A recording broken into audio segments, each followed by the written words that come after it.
And now, it's time for Socially Awkward Media with Levac and Goss.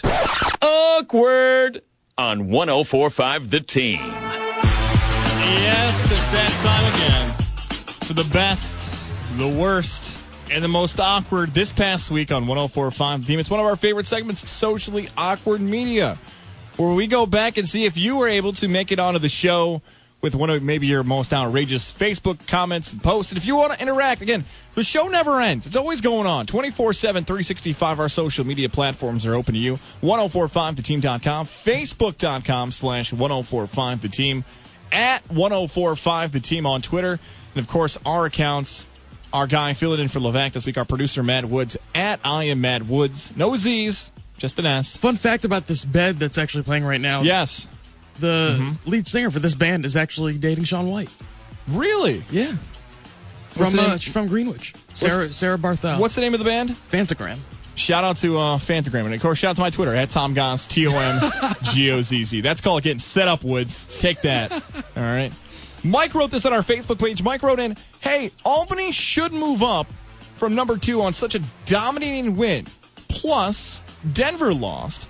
But honestly, it doesn't matter where Albany ranks right now. They can just do their thing regardless. Mike's okay with Albany being at number 2 because they're just flat out too good.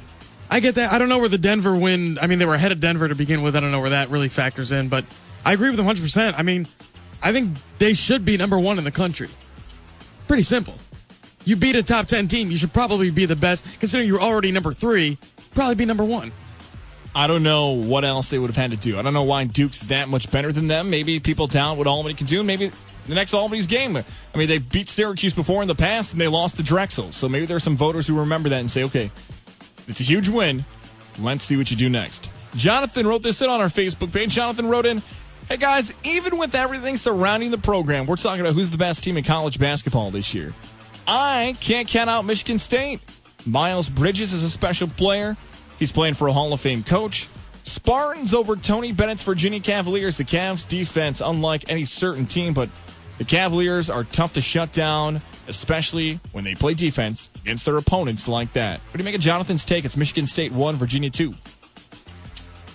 I mean, who knows who the best team right now in college basketball is? Jonathan says Michigan State 1 and Virginia 2. You don't agree with that? I don't agree with that. Off the top rope. Give it to him. Who I is still it? think Virginia's the best. They have the best defense. I would go Virginia, Villanova, Michigan State. I agree with Jonathan. I think he's very smart. Until Michigan State proves me wrong, I'm rolling with the Spartans as the best team in hoops right now.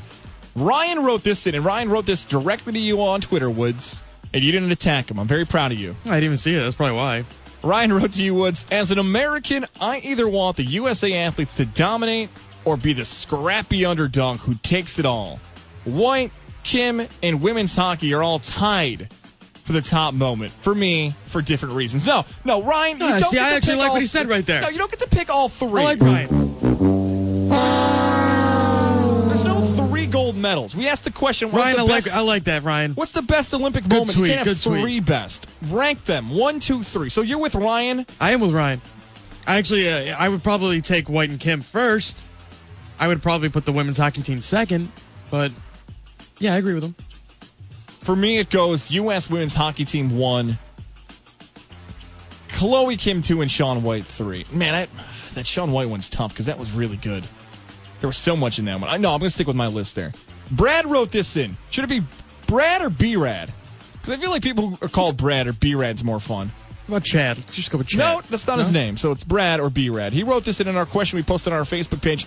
The Yankee you think is going to surprise people in 2018. He's going to have that breakout season. Brad, again, didn't want to choose between one or the other because why choose? It's social media, right? Brad wrote, Chance Adams or Jordan Montgomery. Whoever's given a shot to be the 5th starter in the rotation is going to surprise some people. What do you think about B-Rad saying that? Left out Justice Sheffield. Oh, you want to have him get 3? Everyone's got to give 3 answers all of a sudden? I think Justice Sheffield might be the most ready to go right now. Okay. So I think if I'm going to take one of the pitchers for that spot, I would go with Justice Sheffield. But overall, I mean, who's going to have the breakout season? I got to go with Greg Bird, man. Oh, man, that was my pick. I really think Greg Bird is a catalyst for this team this year. They go as far as Greg Bird can take them this year. I was so hard on Greg Bird for 2 years. Now you love him, don't you? I don't know if I love him. He was great in the afternoon games. He did what he had to do, and then all of a sudden he was kind of like just there, like, Bird will be good. And then he did nothing. People went crazy. This time last year, people were like, guys, Greg Bird's tearing it up in spring training. Got to give him more credit. I'm like, no, I don't. No, I don't. He's doing well in March. Call me when he was in April. Oh, then he got hurt for the rest of the year. And I was like, well, Greg Bird's still good. Why? Like, if he proves to me he's a good player, then I'll buy in that he's good. And he did really well towards September and October. So if Greg Bird can stay healthy and Yankee fans can see him from April to August, then good. Then Greg Bird's likely to be the breakout star this year. Willie wrote this in. Willie Philly wrote this in. He wrote the breakout star this year for the Yankees will be Susan Waldman. She'll be calling games from Steinbrenner's box. Oh, John. That's the best I could do. That wasn't so bad, though. I didn't think you or I were going to do the Susan Waldman impression. I'm pretty proud of you there. It doesn't compare to Levack's. I honestly feel like... By the way, compared, I don't even know if it's good, the Susan Waldman. I think it's just, frightening and scary, his Susan Waldman. I think it's spot on. I think it might actually be better than the actual Susan Waldman. Again, better is a relative term there. I don't know if that's necessarily true. Charles wrote this in. Charles wrote, hey, what are you guys getting ready for? Speaking about the best college basketball teams in the country, Charles wanted to give his opinion on the best college basketball teams. He wrote, who cares? Opening day for baseball is just around the corner. That's my best on social media. Is Charles that friend in the group that everybody doesn't want to invite I guess. to go out? That's what it sounds like, man. Charles, you had to let us know that you didn't care, huh? Those are the best people. I don't care, but I'm going to tell you how much I don't care. Do? Right. I mean, how about go watch some spring. Oh, it's right. It hasn't even started yet. Thank you, Charles. Corey wrote this in directly to you, Woods. Congratulations, Corey. This might be one of the dumbest tweets I've ever seen. Yeah, cool. Jeez. Is that too harsh? Something is wrong with you! And I want to apologize right now on behalf of the human race for this travesty. Corey wrote this to you, Woods. Lindsey Vonn, does she rank as one of the great female athletes of all time, or is it Serena Williams? All right, let me just lay this out there. Please follow Sir Brad. He's going to give you a private tour of the pit of misery. Lindsey Vonn, great athlete. She has 2 gold medals and a bronze. Serena Williams has 4 gold medals in the Olympics, 23 Grand Slam titles, and is most likely the best female athlete, if not one of the top 10 athletes of all time. And you think they're even in the same category? Come on, man. Come on. So I'm taking that as a no? That's a no. Oh, man. That's one of the more obvious sports questions I think I've ever been asked in my entire life. Jeez, go a little harder on the poor guy. Everyone in this room is now dumber. What you just said is one of the most insanely idiotic things I have ever heard. That's a little harsh. I love Corey. But, now you love him. You just played all these mean sound clips insulting his intelligence, and now you come back and say you love him, huh? I mean, all that does is take Google. It only takes Google to help you out there, Corey. Got a few more here for you. By the way, this is the first time in socially awkward media history that someone hosting the show has made it on. Woods, you tweeted this in. Woods wrote in, hey guys, Michael Smith's having a rough day on SportsCenter. First the Lenardi delay, then Jamie Foxx walking all over him. Hashtag SportsCenter. What happened? Okay. Because I saw it. It was hysterical. Also, the Lenardi one happened first. So what happened was he was interviewing Lenardi, and there was a delay.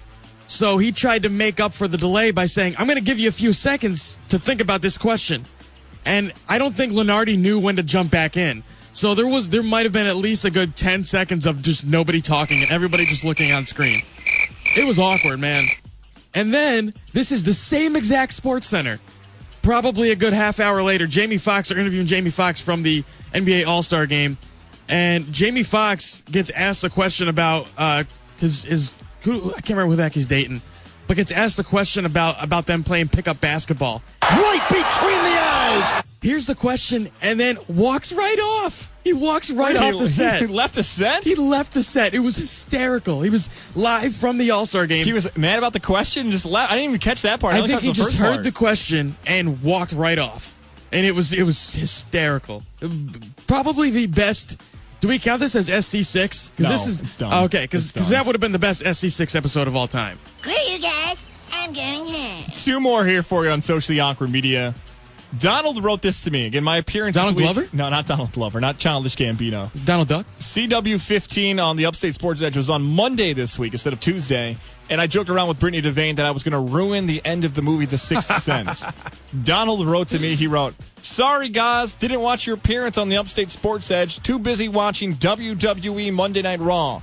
Hey, The Sixth Sense ended. Can you recap it for me? Thanks, Gozzy Bear." That's one of my favorite tweets, I think, from this one. Bruce Willis is a ghost. All right, there's the movie. Came out 20 years ago. What you talking about, Willis? No, Bruce Willis is a ghost in The Sixth Sense. Haley Joel Osment, fantastic movie. There you go, Donald. Ruined the movie for you. Hope nobody wanted to watch it. Hashtag spoilers. And then we rounded it out with this one. This is a story I haven't told you yet. Mm-hmm. New York Blue Eyes. New York Blue Eyes tweeted to me, and she wrote, "Guys, you've got some crazy stalkers." Hope you know it ain't just guys. Man, so I'm out there playing and hosting trivia last night at a local bar right near the UAlbany campus, like across the street at a pub near the UAlbany campus, and I'm having a good time. And this person finds out who I am, and throughout the trivia night, they're like, "Guys! Hey, guys! Guys!" Like, hey, man. Like, he's from me to you away, Woods. Within arm's reach, like, just, yeah. And then we got 2 questions left to go for the night. And, of course, if you play trivia, there's 2, like, big rules of trivia. 1, don't cheat on your cell phone. 2, don't yell out the answers. This guy's made it through 22 questions. Okay? Made it through 22. What's the name of the ABC show host who owns the Dallas Mavericks? Mark Cuban! Mark! Please don't yell out the answer. Like, this guy's just killing me for the last 2. Just scream. How many strikes did it take to bowl a 300 game? 12! Dude. Wow. Cool. Now you know who I am. Like, you don't have to brag to me like how smart you are at trivia, man. You've known all. It was so weird, and New York Blue Eyes was there. Thank you for acknowledging that incident last night. When I think of that, I think, alcohol can have the best, bring the best of times and the worst of times. Yeah. This dude, man, this is the type of person that I despise. So. By the way, they also name dropped our pal John Longton here at 104.5 The Team. You know who he is. He dropped your name, so now you're associated with him. If I could have, I would have called up Kat Zingano to put this dude in the chokehold. I'm associated with this guy? No, John Longton is now, because he knew who he was. He dropped his name to me. He works here. You know who he is. Yeah, he did a promotion event with us the other day. Oh, you can have him.